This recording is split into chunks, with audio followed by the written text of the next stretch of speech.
Hello प्यारे बच्चों, कैसे हैं आप लोग जो भी टॉपिक पढ़ रहे हैं बहुत इंपॉर्टेंट है, इसलिए सीरियसली पढ़ाई कीजिएगा। और अगर नहीं समझ में आता है तो क्वेश्चन कीजिएगा, उसका जवाब दिया जाएगा। और आप लोग पढ़ रहे थे जो है बहुत इंपॉर्टेंट टॉपिक, जिसमें आप लोगों ने कल काफ़ी मैंने छोटा बनाया था क्लास, क्योंकि उसमें बहुत सारे पॉइंट ऐसे थे जो शायद आप लोग कंफ्यूज कर सकते थे। लेकिन मुझे लगता है आसानी से समझ में आया होगा, क्योंकि उसमें मैंने डायग्राम बना करके समझाया था। तो जो बचे हुए पॉइंट्स हैं, चलिए आज डिस्कस करते हैं उनको। और जो आपका बचा हुआ पॉइंट है उसमें है आपका कर, यानी कि टैक्स। टैक्स क्या है? ये एक अनिवार्य क्रिया है, यानी कि जो सरकार होती है, चाहे वो केंद्र सरकार हो या राज्य सरकार हो, वो अपने फेवर में जब भी जनता के ऊपर टैक्स लगाते हैं, चाहे उनके उद्योग धंधों पे लगाए, चाहे उनके घरों पे लगाए या उनके अपने इनकम पर लगाए, तो इसे टैक्स कहते हैं। और एक बाध्यकारी प्रक्रिया, यानी कि लोगों को उसको करना ही पड़ता है। साथ ही एक अनैच्छिक क्रिया है, जिसे करने के लिए लोग बाध्यकारी होते हैं, यानी कि उसमें उनकी कोई इच्छा वगैरह जो है वो मायने नहीं रखती है, वो करना उनके लिए जरूरी होता है। वही है बच्चों, यहाँ पे कर या टैक्स एक प्रकार का अनिवार्य भुगतान है जो कर आधार से संबंधित व्यक्ति या समूह द्वारा सरकार को बिना किसी प्रतिफल के देना होता है, यानी कि जिसके बदले में उन्हें कोई फल नहीं मिलता है, लेकिन फिर भी उन्हें सरकार को ये देना ही पड़ता है। इसलिए ये क्या इम्पोर्टेंट है। यह एक अनैच्छिक शुल्क है जिसे सरकार की गतिविधियों को संचालित करने के लिए स्थानीय, क्षेत्रीय एवं राष्ट्रीय सरकार द्वारा लागू किया जाता है। यानी कि इसे क्यों लागू किया जाता है? ताकि जो सरकार है वो अपने कार्य को पूरा कर सके। चूंकि सरकार का इनकम का जो स्रोत है वो कर, टैक्स, यही सारी चीजें होती हैं, इसलिए सरकार इसको लगाती है। क्योंकि जब जो हमारी सरकार है उसके पास ये सारे पैसे पहुंचते हैं, राजकोष में धन इकट्ठा होता है, तो वो सभी लोगों की जरूरतों में जो है जरूरतों को ध्यान में रखते हुए बहुत सारे कल्याणकारी वर्क करता है। और इन सारे वर्क के लिए उसे पैसे की जरूरत होती है, और वो पैसा वो हमें से प्राप्त करता है, यानी कि हमारे भिन्न भिन्न कार्यों से जो हमें फायदा मिलता है उसका एक छोटा हिस्सा सरकार ले लेती है और उसे अपने पास रखती है। और आगे चल करके उसे जिस तरह की जरूरत महसूस होती है, उन सारे मदों में सरकार पैसे को खर्च करती है। और ये स्थानीय स्तर पे स्थानीय सरकार लेती है, राज्य स्तर पर राज्य सरकार लेती है, केंद्र स्तर पर केंद्र सरकार लेती है। और ये सारे सरकारें हमारे लिए काम करने के लिए इस तरह का कार्य करती हैं। तो ये है आपका कर। कर दो प्रकार का होता है, एक प्रत्यक्ष, एक अप्रत्यक्ष। इसके पहले ही मैंने आपको प्रत्यक्ष कर कौन कौन से हैं बताया था, अप्रत्यक्ष कर कौन कौन से हैं, ये सारी चीजें मैंने बताई थी आप लोगों को। जिसमें आप देखेंगे जो आपका प्रत्यक्ष कर है ये क्या होता है, यानी कि प्रत्यक्ष कर का मतलब होता है कि ऐसा व्यक्ति जो मतलब यानी कि ये डायरेक्ट होता है, जो भी व्यक्ति कमाता है, जो उसकी संपत्ति है, चाहे वो व्यापार हो, चाहे वो उसका जॉब हो या कोई कंपनी खोल के रखा हो, यानी कि अगर कोई व्यक्ति जो व्यक्तिगत रूप से कोई काम करके पैसे कमाता है और उस व्यक्ति के ऊपर उस कर का भार, करापात और कराघात दोनों होता है, यानी कि जिसके ऊपर वो लगता है उसी को पे करना होता है, इसी को कहते हैं प्रत्यक्ष कर। यानी कि ये इस कर का भार किसी और पर नहीं डाल सकता, जिसके ऊपर ये लगाया जाएगा उसे ही वो कर पे करने होते हैं, इसी को प्रत्यक्ष कर कहते हैं। और अप्रत्यक्ष कर में व्यक्ति उस कर को दूसरे के ऊपर टाल देता है। तो प्रत्यक्ष कर में हम जो देख रहे हैं ये है व्यक्तिगत आय कर, यानी कि व्यक्तिगत जो आय कर होता है उस पर जो कर लगता है, उन विभिन्न स्रोतों पर लगाया जाता है, जिससे विभिन्न व्यक्तियों की आय को मतलब जो है प्राप्त करते हैं, यानी कि विभिन्न स्रोतों से प्राप्त होने वाले आय जो व्यक्ति प्राप्त करते हैं उन पर लगाया जाता है। और ये जो कराघात आप देखेंगे, जो कराघात और करापात दोनों किसके ऊपर होगा? एक मात्र व्यक्ति के ऊपर होगा। यहाँ पे आप देखेंगे और क्या क्या है, जैसे वेतन पर, व्यापार पर, व्यवसाय से जो भी आय प्राप्त होगा, अगर कोई व्यक्ति वेतन भोगी है वो व्यापार करता है, कोई व्यवसाय करता है, उससे उसको जो भी इनकम प्राप्त होगा उस पर जो कर लगाया जाएगा वो क्या होगा? व्यक्तिगत आय कर होगा। इम्पोर्टेंट बच्चों ध्यान रखिए। साथ ही इसमें संपत्ति आय कर भी आता है और ब्याज एवं लाभांश इत्यादि से जो प्राप्त कर आते हैं उसे भी प्रत्यक्ष या व्यक्तिगत आय कर में रखा जाता है। जैसे मान लीजिए कोई व्यक्ति है वो सूद पे दूसरों को देता है और बदले में उसे ब्याज प्राप्त होता है, एक अच्छा खासा ब्याज प्राप्त होता है, तो उस पर भी सरकार क्या करेगी? टैक्स लगाएगी। और ये सारे कर किसमें आएंगे? व्यक्तिगत आय कर में आएंगे। दूसरा है निगम कर। ये वर्तमान में सबसे ज्यादा रेवेन्यू सरकार को देता है, सबसे ज्यादा इनकम इसी कर से सरकार को होता है, जिसको निगम कर कहते हैं। और निगम कर में आप देखेंगे कि ये कंपनी लाभ कर कहलाता है, यानी कि ये जो कर है ये ज्यादातर कंपनियों पर लगाया जाता है और कंपनियों को एक अच्छा खासा आय प्राप्त होता है, जिससे उन्हें अच्छा खासा टैक्स के रूप में गवर्नमेंट को प्राप्त होता है। इसीलिए इसे कंपनी लाभ कर भी कहा जाता है। इंपॉर्टेंट है, कंपनी लाभ कर के नाम से भी जाना जाता है। निगम कर केंद्र सरकार द्वारा आरोपित एवं एकत्र किया जाता है, यानी कि एग्जाम में आ सकता है कि निगम कर को कौन लगाता है और कौन एकत्र करता है, तो ये केंद्र सरकार करती है, वही लगाएगी भी और वही उसकी उगाही भी करेगी, ताकि इसका विभाजन राज्यों के मध्य नहीं किया जाता। ये इम्पोर्टेंट है, जो एग्जाम में आ सकता है कि कौन से कर का विभाजन केंद्र सरकार राज्यों के मध्य नहीं करती, तो निगम कर का विभाजन नहीं करती। भारत में 1960-61 के पूर्व, यानी कि पहले इसे सुपर टैक्स कहा जाता था। एग्जाम में आ सकता है कि 1960-61 के पहले किस टैक्स को सुपर टैक्स के नाम से भी जाना जाता था, तो निगम कर को ही इसके पहले सुपर टैक्स के नाम से जाना जाता था और उसके बाद इसको हटा करके निगम कर रख दिया गया इसका नाम। कंपनी अधिनियम 1956 के तहत पंजीकृत सार्वजनिक एवं निजी दोनों प्रकार की कंपनियों एवं निगमों पर ये टैक्स लगाए जाते हैं, यानी कि जितनी भी कंपनियां अधिनियम 1956 के तहत पंजीकृत होती हैं, चाहे वो निजी हो या सार्वजनिक हो, उनके द्वारा जो भी आय होगा, चाहे वो कंपनी हो या निगम हो, उस पर निगम कर लगाया जाता है और ये आय का सबसे बड़ा स्रोत है गवर्नमेंट के। नेक्स्ट है आपका संपत्ति कर।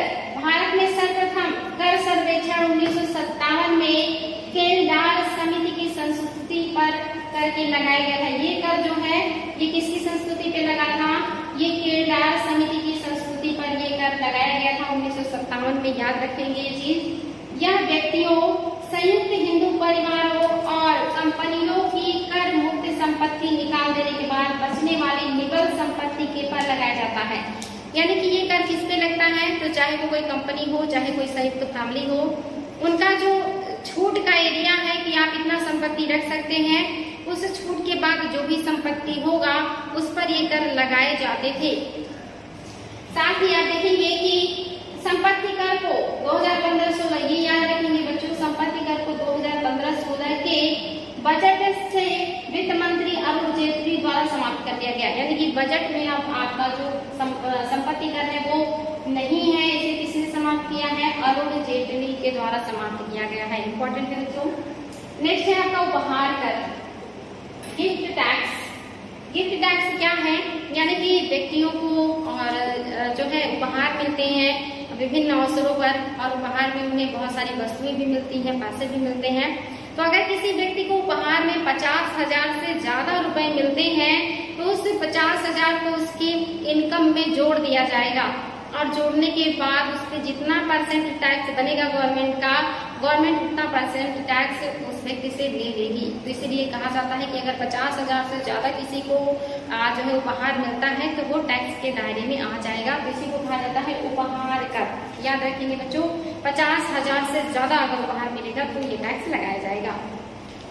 और प्रत्यक्ष कर, ऐसे करों को अप्रत्यक्ष कर कहा जाता है जिनका मौद्रिक भार जो है इनसे जो है इस दूसरों पर डाल दिया जाता है, यानी कि ये क्या होता है, अप्रत्यक्ष कर है। यहाँ पे प्रत्यक्ष नहीं कोई देता है, उस पर लगने वाला जो कर का भार है वो दूसरे पे डाल देता है, इसको कहते हैं अप्रत्यक्ष कर। इंपॉर्टेंट है बच्चों। अप्रत्यक्ष कर की स्थिति में कराघात किसी अन्य व्यक्ति पर और करापात किसी अन्य व्यक्ति पर पड़ता है। तो कराघात मीन्स होता है कि किसी व्यक्ति के ऊपर जब कर का, जिस व्यक्ति के ऊपर कर का भार पड़ता है उसे कहते हैं कराघात, लेकिन वो पहला व्यक्ति है जिस पर पड़ेगा, जब यानी कि जब पहली बार किसी के ऊपर कर का भार पड़ेगा तो उसे कहेंगे कराघात। लेकिन वो व्यक्ति क्या करेगा, अपने कर को दूसरे के ऊपर टाल देगा, फिर वो किसी और के ऊपर डाल देगा, और वो अंतिम व्यक्ति जो अपने ऊपर आए हुए कर के बोझ को किसी और के ऊपर नहीं टाल सकता, यानी कि उसे पेमेंट करना ही पड़ेगा, तो क्या हो जाएगा, करापात, यानी कि उस पर करापात हुआ। जैसे किसी कंपनी में जो है वस्तुओं का निर्माण हुआ तो सरकार क्या करेगी, उन वस्तुओं के ऊपर टैक्स लगाएगी, लेकिन वो कंपनी वाले क्या करेंगे, अपना मुनाफा लेकर के, यानी कि उस टैक्स को उसी में जोड़ करके ज्यादा दाम पे बेच देंगे, यानी कि उसका भार किसी और के ऊपर चला गया जो थोक में लेकर के आएगा। अब वो क्या करेगा, वो जितना उसके ऊपर भार आएगा टैक्स का, उसको वो उसमें जोड़ करके और ज्यादा महंगा करके अपनी वस्तुओं को फुटकर विक्रेताओं को बेच देगा, और फिर जो फुटकर विक्रेता है वो वस्तु का दाम और ज्यादा बढ़ा देंगे, क्योंकि उन्होंने कर पे किया है तो उसको उसी में जोड़ करके वो उपभोक्ताओं को बेच देंगे। और उपभोक्ता तक आते आते जो वस्तु है वो महंगी हो जाती है, जैसे कपड़ा ही है 1000-2000 का हो जाता है। तो यानी कि जो उपभोक्ता है अब वो उस कर को किसी और के ऊपर नहीं डाल सकता, तो जो कराघात हुआ वो किस पर हुआ, उपभोक्ता पर हुआ। और कराघात किस पर हुआ था, तो वस्तु बनाने वाली कंपनी के ऊपर हुआ था। लेकिन उसने क्या किया, उसको अपने से दूसरे पे टाल दिया, और जब ये दूसरे पे टालते जाते हैं तो इसको नहीं लिया जाता है। यानी कि पहला व्यक्ति जिस पर लगेगा वो उस पे होगा कराघात, और लास्ट व्यक्ति जो उसको पे करेगा और दूसरे के ऊपर नहीं डाल सकता उसको कहते हैं करापात। तो एग्जाम में आ सकता है कि कराघात किस पे होगा, करापात किस पे होगा। कराघात प्रथम व्यक्ति पे होगा, जो सबसे पहला व्यक्ति जिस पे टैक्स लगाया जाएगा, लेकिन वो दूसरे पर डाल देगा। और करापात कौन होगा, तो जो सबसे लास्ट व्यक्ति होगा, जो उपभोक्ता होगा, जो अपने कर के भार को किसी और के ऊपर नहीं डाल सकता, ये होता है करापात। तो ये अंतर है कराघात और करापात में। यानी कि अगर इनकम टैक्स है तो कराघात और करापात एक ही व्यक्ति के ऊपर आएगा, लगेगा भी उसी के ऊपर और पे भी उसी को करना पड़ेगा। लेकिन इनडायरेक्ट टैक्स में कराघात और करापात अलग अलग व्यक्तियों के ऊपर होता है। ये डिफरेंसेस है बच्चों। तो अब आप लोगों को कराघात और करापात में प्रॉब्लम नहीं होना चाहिए। जैसे उत्पाद कर, मैंने बताया कोई चीज को उत्पादन करेगा तो उत्पादन के बाद वो जैसे जैसे आगे बढ़ेगा वो लोग अपना कर डालते जाएंगे। इसके अलावा सीमा शुल्क, सीमा शुल्क में भी ऐसे ही होता है, वहां पर भी बड़े स्तर से लेकर के छोटे स्तर तक चले जाते हैं लोग। और सेवा कर, इसके अलावा मनोरंजन कर, बिक्री कर, स्टाम्प शुल्क, ये सारे क्या है, अप्रत्यक्ष कर है। यानी कि इनडायरेक्ट वे में लास्ट का जो उपभोक्ता होगा उसी के ऊपर जा करके इसका करापात होता है। मूल्य वर्धित कर, जिसको वैल्यू एडेड टैक्स कहते हैं, जिसको वैट कहते हैं। वैट आप लोग एग्जाम में देखते होंगे, यह एक अप्रत्यक्ष कर है। एग्जाम में आता है कि वैट कैसा कर है, प्रत्यक्ष या अप्रत्यक्ष। तो सबसे पहले आपको पता हो कि ये अप्रत्यक्ष कर है, और जो उत्पादन से लेकर बिक्री के प्रत्येक चरण पर होने वाले मूल्य संवर्धन पर चुकाया जाता है। यानी कि ये उत्पादन से लेकर के बिक्री तक, जैसे उत्पादन जिसने किया उस पर लगा, फिर उसने किसी और पे डाल दिया, यानी कि उसने भी बैठ दिया, लेकिन उसने महंगा करके सामान बेचा तो दूसरे व्यक्ति के ऊपर उसका आभार गया, और उसने फिर और भी ज्यादा महंगा करके बेचा तो किसी और पे। यानी कि जितनी बार किसी वस्तु के मूल्य में वृद्धि होगा, यानी कि उतनी बार उस पर बैट लग रहा है। बैट बार बार लगता है उत्पादन से लेकर के बिक्री करने तक, इसीलिए वस्तुएं महंगी होती चली जाती थी। और इस कर को लोग जो है विरोध करते थे कि ये हर स्टेप पे लगता है और ये जो है वस्तु को महंगा कर देता है। हालांकि अब ये जीएसटी के अंतर्गत आ गया है। जीएसटी एक बहुत ब्रॉड एरिया रखता है अप्रत्यक्ष कर का, जिसमें आपका वैल्यू एडेड टैक्स भी आ गया है।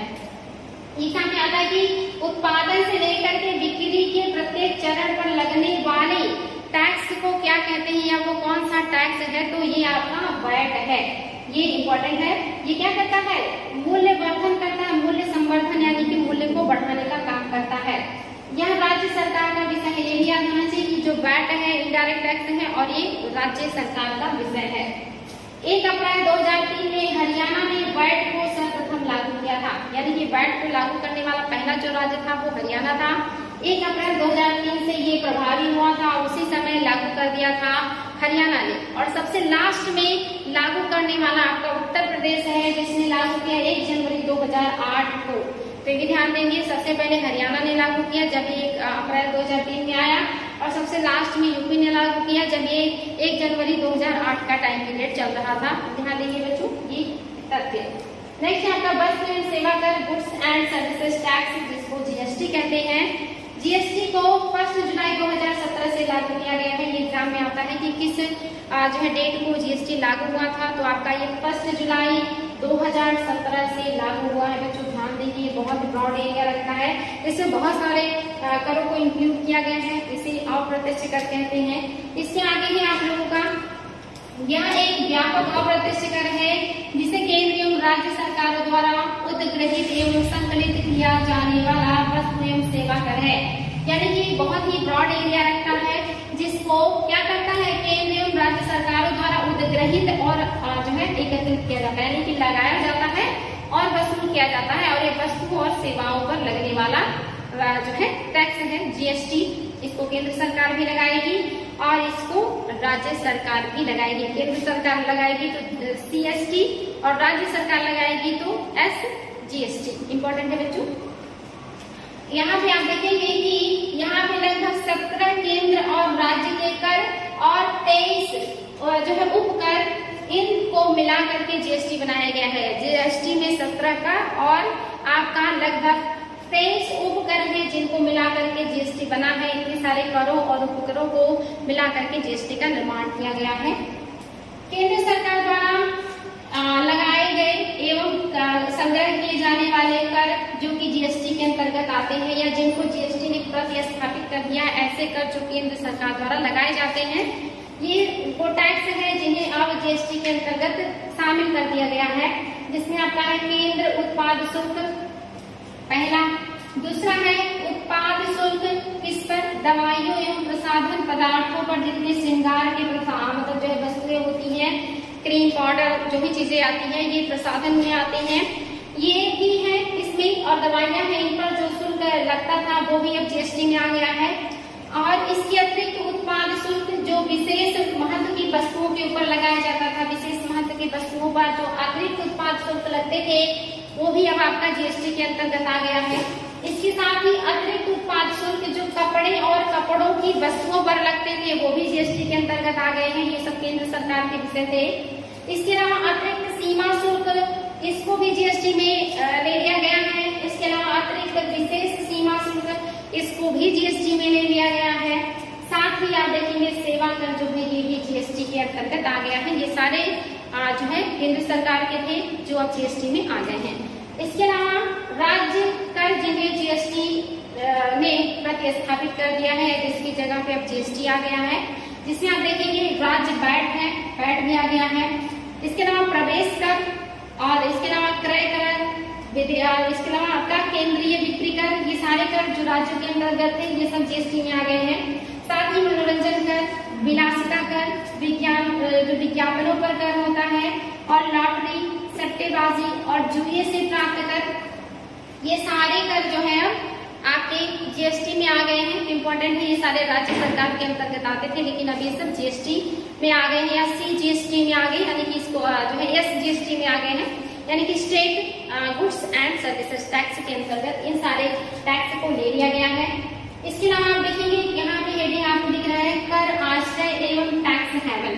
इसका क्या मतलब होता है, यानी कि ऐसा देश जहाँ पे जो कर में बहुत ज्यादा छूट मिलती है या कर लगता ही नहीं है, ऐसे देश को कहते हैं टैक्स हेवन देश, यानी कि स्वर्ग का या कहिए कि टैक्स के लिए स्वर्ग का देश। ऐसा देश जो टैक्स के लिए स्वर्ग का काम करे, जैसे आप देखते हैं मॉरिशस और इस तरह के जो देश होते हैं, वहां पर अगर कोई भी विदेशी कंपनी आकर के अपना स्थापना करती है तो उसके ऊपर कोई टैक्स नहीं लगता या इतना कम टैक्स लगता है कि इससे उनका जो फायदा होता है उस पर कोई इफेक्ट नहीं आता है। तो ऐसे देश को टैक्स हेवन देश या टैक्स हेवन कंट्री कहते हैं, जहां पर विदेशी जो निवेशक होते हैं उनके ऊपर टैक्स नहीं लगता या बहुत कम टैक्स लगता है। तो इसलिए जो ज्यादातर देश होते हैं वो ऐसे देश में इन्वेस्ट करना ज्यादा पसंद करते हैं जो टैक्स हेवन कंट्रीज होती हैं। तो ये भी बहुत इंपॉर्टेंट है बच्चों, ध्यान दीजिए।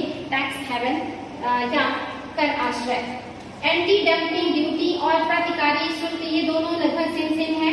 एंटी डंपिंग ड्यूटी क्यों लगाया जाता है, ये अक्सर चर्चा में रहता है। WTO इसका बहुत विरोध करता है। क्यों करता है, क्योंकि ये निर्यातक देश के ऊपर लगाया जाता है। अगर कोई देश है जहाँ पे जैसे मान लीजिए हमारा इंडिया है और चाइना हमारे यहाँ बहुत ज्यादा सामान निर्यात करता है, अपेक्षाकृत हम बहुत कम वहाँ पे निर्यात कर पाते हैं, तो इसलिए हमारा जो व्यापार है वो बहुत घाटे में रहता है। क्योंकि वहाँ पे जो है टेक्नोलॉजी बहुत अच्छी है, वहाँ पे जो कच्चे माल है वो सस्ते हैं, बड़ी मात्रा में वो उत्पाद बनाते हैं, तो उनके जो उत्पाद होते हैं वो सस्ते कीमत पे बनते हैं, तो बहुत सस्ते कीमत पे विदेशों में सप्लाई भी करते हैं, जिसकी वजह से उनका जो सामान है विदेशों में उसका डिमांड बहुत रहता है। और खास करके आप अपने इंडिया भी देखिए, चाइनीज माल का बहुत ज्यादा डिमांड रहता है। क्योंकि वहाँ पे टेक्नोलॉजी अच्छी है, कच्चे माल की उपलब्धता है, तो वहाँ पे जो गुड्स हैं वो बहुत आसानी से या सस्ते में बन जाते हैं और इसका हमारे मार्केट में बहुत ज्यादा भरमार हो जाता है। तो अगर हमारी जो गवर्नमेंट है वो चाहती है कि हमारे यहाँ के जो छोटे मोटे उद्योग है वो भी फले फूले, उनके सामान को भी लोग खरीदे, तो इसके लिए क्या करेगी, चाइना का जो सस्ता माल है उस पर टैक्स बढ़ा देगी, जिससे वो जो माल है वो महंगा हो जाए, और जब वो महंगा हो जाएगा तो लोग उसको कम खरीद करके अपने स्वदेशी माल को खरीदेंगे। इसी को कहते हैं एंटी डंपिंग जो है टैक्स। जब कोई देश जानबूझ करके अपने यहाँ सस्ते माल उत्पादित करके दूसरे देशों में उसकी मात्रा को बढ़ाने लगता है, जिससे वहाँ का जो स्थानीय व्यापार है, जो स्थानीय वस्तुएं हैं, उसकी जो बिक्री है वो खत्म होने लगती है या कम होने लगती है, तो वहाँ की जो सरकार है अपने यहाँ के लोगों को संरक्षण देने के लिए, अपनी अर्थव्यवस्था को, उद्योग धंधों को संरक्षण देने के लिए आयातित माल पर टैक्स बढ़ा देती है, जिससे वो माल महंगे हो जाते हैं। इसको एंटी डंपिंग कहते हैं। और अक्सर इस बात की शिकायत विश्व के देश WTO में करते रहते हैं एक दूसरे के खिलाफ कि जो है जानबूझ करके हमारे सामान पे वहाँ की जो कंट्रीज की सरकार है वो ज्यादा टैक्स लगा रही है और हमारा सामान वहाँ महंगा हो रहा है, हमें बेचने में दिक्कत हो रही है। तो वहाँ पे WTO जांच करता है कि क्या ये सही है या नहीं। तो ये है एंटी डंपिंग जो है शुल्क।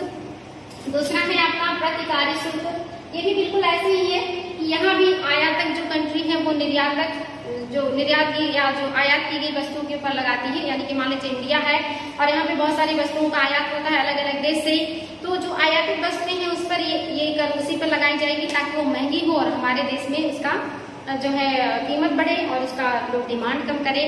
तो यहाँ पे थोड़ा सा अंतर है। अगर कोई देश अपने यहाँ के किसानों को, अपने यहाँ के उत्पादों को भारी मात्रा में सब्सिडी दे करके जानबूझ करके उत्पादन सस्ता करवाती है और उसे सस्ते कीमत पर किसी देश में बेचती है और वहाँ की जो सरकार है उस देश मतलब जो है उस वस्तुओं पर जो है कर ज्यादा लगा करके उसे रोकने का प्रयास करती है, तो इसे कहेंगे जो है प्रतिकारी शुल्क। यानी कि हम प्रतिकार कर रहे हैं क्योंकि आप जानबूझ करके अपने यहाँ जो वहाँ के उत्पादक हैं उनको बहुत ज्यादा सब्सिडी दे करके सस्ता उत्पादन करवा रहे हैं, बड़े मात्रा में उत्पादन कर रहे हैं और जानबूझ करके हमारा जो व्यापार है उसे बर्बाद करना चाहते हैं। तो यहाँ पे प्रतिकारी शुल्क लगाई जाती है और WTO इसका विरोध नहीं करता, क्योंकि ये किसी देश के द्वारा अगर जानबूझ करके किया जाता है तो WTO कहता है कि नहीं आप लगा सकते हैं। लेकिन एंटी डंपिंग जो शुल्क है ये ज्यादातर लोग अपने यहाँ के उद्योगों को संरक्षण देने के लिए करते हैं। अगर किसी देश में टेक्नोलॉजी अच्छी है और कच्चे माल आसानी से उपलब्ध हो जा रहे हैं, उसके बाद उसका वस्तु सस्ता है और उस पर कोई देश लगाता है तो वो एंटी डंपिंग कहलाएगा। लेकिन अगर कोई देश जानबूझ करके सब्सिडी देकर अपने यहाँ वस्तुओं का उत्पादन सस्ते में करवाता है या बड़ी मात्रा में करवाता है और उसे किसी देश में भेज करके वहाँ के बाजार को बर्बाद करता है तो उसे प्रतिकारी शुल्क कहते हैं। ये तो थोड़ा सा अंतर है बच्चों, ध्यान देंगे इसको एंटी डंपिंग और प्रतिकारी शुल्क में। तो ये दोनों चीजें आपको याद होनी चाहिए, अंतर आप लोगों को ध्यान देना होगा। घाटे की विभिन्न अवधारणाएं, यहाँ पे आपको थोड़ा सा अपना माइंड कंसंट्रेट करना होगा। यहाँ पे मैं आप लोगों को जो है एक तरीके से कहेंगे कि बहुत शॉर्ट में समझाने वाली हूँ और बहुत आसानी से समझ में आएगा। घाटे की विभिन्न अवधारणाएं, जिसमें आप देखेंगे बजट घाटा। बजट घाटा क्या है? यानी कि जो आपका बजट घाटा होगा उसमें क्या क्या शामिल होता है? तो बजट घाटे में कुल राजस्व प्राप्तियां प्लस कुल पूंजीगत प्राप्तियां होंगी और इसे जब हम माइनस करेंगे कुल राजस्व व्यय और कुल जो पूंजीगत व्यय है इनको, तो हमारा क्या आएगा निकल के बजट घाटा। यानी कि जब घाटा शब्द जुड़ेगा तो वहाँ पे पता चलेगा कि जो व्यय है उसकी मात्रा ज्यादा होगी प्राप्तियों की अपेक्षा। तो यहाँ पे कैसे निकालेंगे? तो बजट होगा, बजट में जो प्राप्तियां हैं उसमें से आप देखेंगे कि जो व्यय है इसको माइनस करेंगे तो आपको मालूम चलेगा कि आपका बजट घाटा कितना है। ये निकालने का तरीका है और मोस्टली जब बजट घाटे में होता है तो वहाँ पे हम प्राप्तियों में से जो व्यय में से प्राप्तियों को माइनस करते हैं। चूंकि व्यय ज्यादा है प्राप्तियां कम है तो ज्यादा में से कम को जो है माइनस करते हैं। तो अगर आपको बजट घाटा निकालना है तो क्या करेंगे? आप कुल प्राप्तियों में से जो आपका व्यय है उसको माइनस करेंगे तो आपको पता चल जाएगा कि आप कितना घाटे में चल रहे हैं या आपको और कितना ज्यादा जो है चेक करने की जरूरत है। तो ऐसे निकालते हैं आपका बजट घाटा। इंपॉर्टेंट बच्चों ध्यान देंगे। और इसमें कुल प्राप्तियों में आपकी राजस्व प्राप्तियां भी आएंगी और पूंजीगत प्राप्तियां भी आएंगी और जब आप इसको माइनस करेंगे तो कुल राजस्व व्यय भी माइनस होगा और पूंजीगत व्यय भी माइनस होगा। यानी कि दोनों को आप प्लस भी करेंगे और दोनों को माइनस भी करेंगे, फिर आपको पता चलेगा कि आपका जो बजट है वो कितने घाटे में चल रहा है। इसके बाद है आपका बजट के प्रकार। बजट 3 प्रकार के होते हैं। एक तो संतुलित बजट, यानी कि वो बजट जो बैलेंसिंग हो, जहाँ पे ना घाटा हो ना नुकसान हो।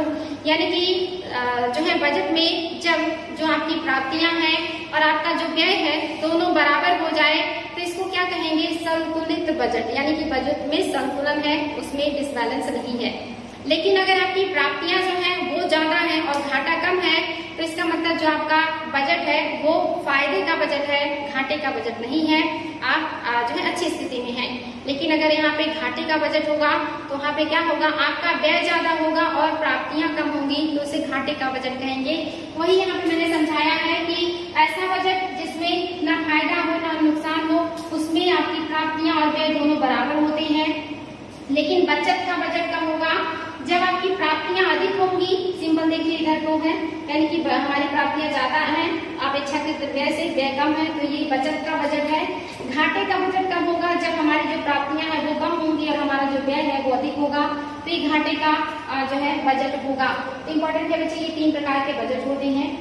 इसमें आप देख रहे हैं राजस्व घाटा। राजस्व घाटा क्या है, तो राजस्व घाटा किसे कहेंगे, जब राजस्व व्यय माइनस राजस्व प्राप्तियां और होंगी तो क्या हो जाएगा, आपका राजस्व घाटा निकल के आएगा। आपको राजस्व घाटा निकालना है तो राजस्व व्यय में से माइनस किसे करेंगे, राजस्व प्राप्तियों को। क्योंकि घाटे में है इसका मतलब व्यय ज्यादा हुआ है, तो व्यय में से किसे माइनस करेंगे, प्राप्तियों को, तो आपका राजस्व घाटा निकल करके आ जाएगा। इसके अलावा एक और भी तरीका है, राजस्व घाटा है तो यानी कि राजस्व व्यय क्या है, अधिक है और राजस्व प्राप्तियां कम है, तो आपका राजस्व घाटा इससे भी पता चल रहा है। चूंकि यहाँ पे सिंबल इधर है, तो दोनों तरीके हैं। अगर आप कहीं दर्शाना चाह रहे हैं राजस्व घाटा, तो वहाँ पे आप लिखेंगे राजस्व घाटा बराबर राजस्व व्यय और ये सिंबल बना देंगे, इसका मतलब ये अधिक है और ये आपका कम है। या फिर ये कर सकते हैं कि राजस्व घाटा माइनस राजस्व प्राप्तियां, तो इससे भी आपका राजस्व घाटा निकल करके आ जाएगा। ये 2 तरीके हैं।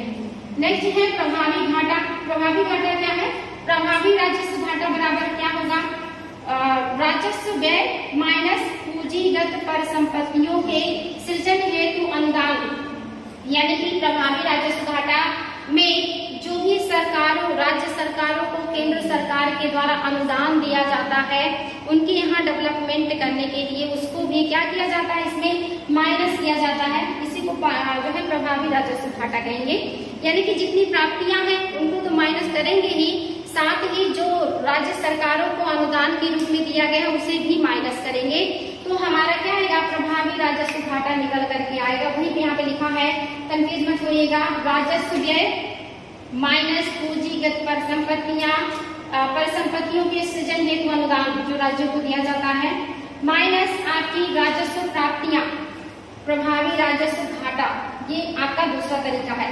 तो ये क्या हो जाएगा, प्रभावी राजस्व घाटा में आप जितनी प्राप्तियां हैं उसमें से जो व्यय हुआ है या जो व्यय है उसमें से प्राप्तियों को भी माइनस करेंगे। इसके अलावा जो आपने राज्यों को अनुदान दिया है उसको भी माइनस करेंगे, तो आपका प्रभावी राजस्व घाटा निकल करके आ जाएगा। और उसी का दूसरा तरीका भी है यहाँ पे कि राजस्व घाटा माइनस पूंजीगत परिसंपत्तियों के सृजन हेतु अनुदान। यानी कि यहाँ पे आप 2 तरह से इसे समझ सकते हैं, आपका ये तरीका भी है और आपका ये तरीका भी है, दोनों एक ही चीजें समझा रहे हैं। तो यहाँ पे बच्चों ध्यान देंगे, बहुत माइनर सा अंतर है कि यहाँ पे व्यय में से माइनस परिसंपत्तियों को भी करेंगे और प्लस अपनी जो पूंजीगत प्राप्तियां हैं उनको भी करेंगे, तो आपका निकल करके आ जाएगा प्रभावी राजस्व घाटा। नेक्स्ट है आपका राजकोषीय घाटा। राजकोषीय घाटा की जो अवधारणा है ये 1985 ईस्वी में जो है मौद्रिक पद्धति के क्रियान्वयन पर सुब्रमण्यम चक्रवर्ती के द्वारा लाया गया है। ये जो समिति है इन्होंने ही इसको जो है प्रस्तुत किया था, राजकोषीय घाटा। याद रखेंगे सुब्रमण्यम चक्रवर्ती जो समिति गठित हुई है उन्हीं के द्वारा प्रस्तुत किया गया ये घाटा है 1985 में। क्या होता है राजकोषीय घाटे में, तो इसमें भी क्या होगा, कुल व्यय जो आपका जो आपने व्यय किया है जिसमें क्या है राजस्व व्यय और पूंजीगत व्यय, ये दोनों इसमें मिले हुए हैं, माइनस उधार छोड़कर कुल प्राप्तियां। यानी कि जो आपने लोगों से उधार लिया है वो भी तो आपकी प्राप्तियों में आता है, तो आपको उस उधार को छोड़ देना है। उसके अलावा जितनी भी प्राप्तियां हैं उसको आप क्या करेंगे, लेंगे, यानी कि माइनस करेंगे, यहाँ से माइनस करेंगे। उधार को छोड़ करके जितनी भी प्राप्तियां हैं, चाहे वो राजस्व प्राप्तियां हो या आपकी पूंजीगत प्राप्तियां हो, जब उनको माइनस कर देंगे तो आपका क्या हो जाएगा, कुल जो है राजस्व घाटा निकल करके आएगा। यानी कि जितना भी व्यय है, चाहे वो राजस्व व्यय है या पूंजीगत व्यय है, इस व्यय में से माइनस क्या करेंगे हम, जितनी भी हमारी प्राप्तियां हैं, लेकिन उस प्राप्तियों में हम उधार को छोड़ देंगे, इसको नहीं जोड़ेंगे। इसके अलावा जितनी प्राप्तियां हैं उसे व्यय में से माइनस कर देंगे, तो आपका क्या आ जाएगा, राजकोषीय घाटा आएगा। ये ट्रिक आपको याद होना चाहिए बच्चों की, जितना व्यय है चाहे वो राजकोषीय व्यय हो चाहे पूंजीगत व्यय हो, इसमें से हम माइनस करेंगे राजकोषीय और मतलब जो है पूंजीगत और राजस्व प्राप्तियों को, लेकिन उसमें हम क्या छोड़ेंगे, उधार को छोड़ देंगे। जो हमने दूसरों से उधार लिया है हम उसे इसमें नहीं इंक्लूड करेंगे। तो जो निकल करके आएगा वो आपका राजकोषीय घाटा होगा। ध्यान देंगे, इसको बार बार रिवाइज करेंगे तो आसानी से समझ में आएगा। प्राथमिक घाटा क्या है, एग्जाम में आता है प्राथमिक घाटा क्या है, ये बहुत आसान है। प्राथमिक घाटा किसे कहेंगे, जब राजकोषीय घाटा में से हम ब्याज भुगतान को माइनस कर देंगे तो हमारा क्या निकल करके आएगा, प्राथमिक घाटा। एग्जाम में आता है इस तरह से सिंबल दिया रहेगा और कहेगा बताइए कौन सा है जो सही डिफिनेशन दे रहा है। तो प्राथमिक घाटा में प्राथमिक घाटा जो होगा वो क्या होगा, राजकोषीय घाटे में से जब आप ब्याज भुगतान को माइनस कर देंगे तो आपका प्राथमिक या प्राइमरी घाटा निकल करके आ जाएगा। आई होप ये बहुत आसान है, कर लेंगे आप लोग। यहाँ पे थोड़ा सा है, ठीक है, लेकिन एक एक को पढ़ेंगे ध्यान से तो आप इसको निकाल सकते हैं, क्योंकि जो भी है बिल्कुल साफ साफ लिखा है। आगे है बच्चों आप लोगों का वित्त आयोग। वित्त आयोग जो है ये अनुच्छेद 280 में है, इम्पोर्टेंट है। 280 के तहत वित्त आयोग का जो है उल्लेख मिलता है। राष्ट्रपति जो होते हैं वो हर 5 वर्ष बाद या आवश्यक हो तो उसके पहले ही वित्त आयोग का गठन करते हैं, जिसमें एक अध्यक्ष होता है और 4 उपाध्यक्ष होते हैं। और ये क्या करते हैं, राज्यों और केंद्र सरकार के बीच जो भी राजस्व होता है उसको बंटवारे का काम करते हैं। एग्जाम में आता है कि राज्य और केंद्र के बीच कर का बंटवारा कौन या किसकी अनुशंसा पे होता है, तो वित्त आयोग की अनुशंसा पर होता है। 14वें वित्त आयोग के जो अध्यक्ष हैं ये वाई रेड्डी है, एग्जाम में आता है। इन्हीं की अध्यक्षता में बनाया गया था 14वां वित्त आयोग और इनका जो कार्यकाल है ये 1 अप्रैल 2015 से 31 मार्च 2020 तक है। ये कार्यकाल भी पूछ लेता है कि 14वें वित्त आयोग का कार्यकाल कब से कब तक है, 1 अप्रैल 2015 से 31 मार्च 2020 तक का इनका कार्यकाल है। और इसके अलावा आप देखेंगे कि इनका जो गठन किया गया था इनकी सिफारिश पर मोस्टली जो किया गया है, वाई रेड्डी इसके अध्यक्ष हैं और इन लोगों ने कुछ सिफारिशें की है। और इन्होंने 2014 में जब अपनी रिपोर्ट सौंपी थी तो इन्होंने क्या सिफारिश किया था, इन्होंने कहा था कि राज्य की हिस्सेदारी 10% बढ़ा देनी चाहिए। एग्जाम में आता है कि किस जो है आयोग ने ये सिफारिश की थी कि राज्य की हिस्सेदारी 10% बढ़ा देनी चाहिए। तो 14वें वित्त आयोग ने किया था, ये कहते हैं कि जो राज्यों की हिस्सेदारी इसे बढ़ा करके 32 से 42% कर देना चाहिए, यानी कि 32% है और इसे 42% कर देना चाहिए। तो इन्हीं की सिफारिश पर इनका जो एक तरीके से हिस्सेदारी है इसे बढ़ा करके 32 से 42% किया गया था। ये भी एग्जाम में क्वेश्चन आया था कि 32 मतलब कितने परसेंट बढ़ा करके किया गया था, तो 32 से 42 किया गया था। और किसकी सिफारिश पर, तो 14वें वित्त आयोग के सिफारिश पर कितने परसेंट बढ़ाया गया था, तो 10% बढ़ाया गया था। तो ये सारी चीजें याद रखेंगे बच्चों। 15वां वित्त आयोग 1 अप्रैल 2020 से शुरू हो रहा है और ये 5 वर्षों के लिए होगा। और ये क्या है, इनके जो अध्यक्ष हैं एन.के. सेन हैं और इनका जो कार्यकाल है 20 से 2025 के बीच का है। और इनकी सिफारिश मतलब इनसे जो है राज्य शिकायत करने लगते हैं कि यहाँ पे आपने हमारे जो हिस्सेदारी है वो केंद्र सरकार की उसमें बढ़ा तो दिया है, लेकिन केंद्र सरकार ने कहा कि जो भी हम योजनाएं राज्य सरकारों के बीच लाते थे उसमें जो हम मदद करते थे अब हम वो मदद नहीं करेंगे, क्योंकि जो राज्य है ये ज्यादा हिस्सेदारी मांग रहे हैं तो हम उसमें मदद नहीं करेंगे। तो राज्य फिर विरोध करने लगे कि इससे हमें फायदा क्या है, आप हमें 10% बढ़ा रहे हैं हिस्सेदारी, दूसरी तरफ योजनाओं में अपने हाथ खींच रहे हैं। तो पहले वाले ही ठीक था योजना की, कम से कम आप वहाँ पे दूसरी तरह से मदद तो करते थे। तो यहाँ पे फिर लोग विरोध करने लगते हैं और कहते हैं कि पहले वाला ही ठीक था 32% वाला। तो अब यहाँ पे आप देखेंगे कि 2025 तक क्या निष्कर्ष निकल करके आता है।